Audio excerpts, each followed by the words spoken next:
வேகமா வண்டி எடு போலாம். ஏன் இப்படி கத்துற?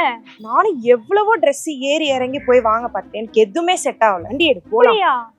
சரி, ட்ரெஸ் எல்லாம் வாங்குறதுக்கு முன்னாடி உன்னோட பாடி டைப் என்னன்னு தெரிஞ்சு வாங்குறியா? பாடி டைப்பா அப்படின்னா?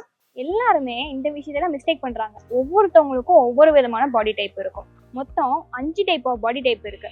என்ன அந்த 5 விஷயம்?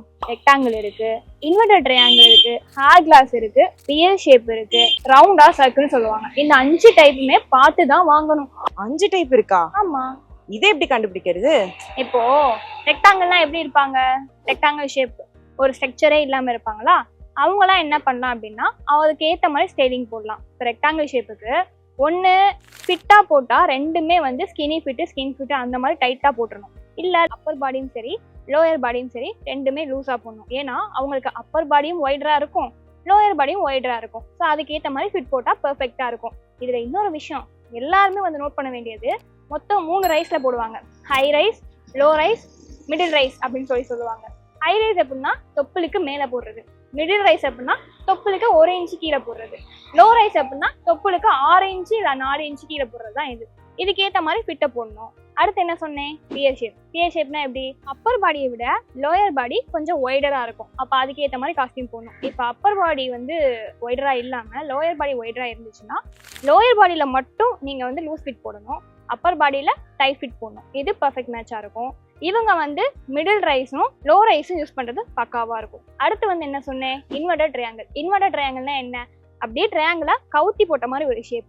அப்பர் பாடி வந்து ஒய்டராக இருக்கும், லோயர் பாடி வந்து ஒய்டராக இருக்காது. ஸோ அப்போ என்ன பண்ணணும்? அப்பர் பாடிக்கு ஏற்ற மாதிரி டைட் ஃபிட் போட்டுட்டு லோயர் பாடியில் லூஸ் ஃபிட் போடணும். இது ரெண்டுமே பக்காவான மேட்சாக இருக்கும். அடுத்து ஹேர் கிளாஸ். ஹேர் கிளாஸ்னால் வந்து சொல்லவே வேண்டாம், எந்த காஸ்டியூம் போட்டாலும் பக்காவாக மேட்ச் ஆகும். உதாரணத்துக்கு உனக்கு சொல்கிற மாதிரி நான் நயன்தாரா சொல்லலாம். நயன்தாராக்கு என்ன ட்ரெஸ் போட்டாலும் மேட்ச் ஆகும் பார்த்தியா? அந்த மாதிரி அவங்களுடைய பாடி டைப் வந்து ஹேர் கிளாஸ். ஸோ நீ சாரி கட்டினாலும் நல்லா இருக்கும், ஃபிட்டாக ட்ரெஸ் போட்டாலும் நல்லா இருக்கும், லூஸ் ஃபிட் போட்டாலும் நல்லா இருக்கும். அவங்களுக்கு இந்த டைப்னே சொல்ல வேண்டாம்.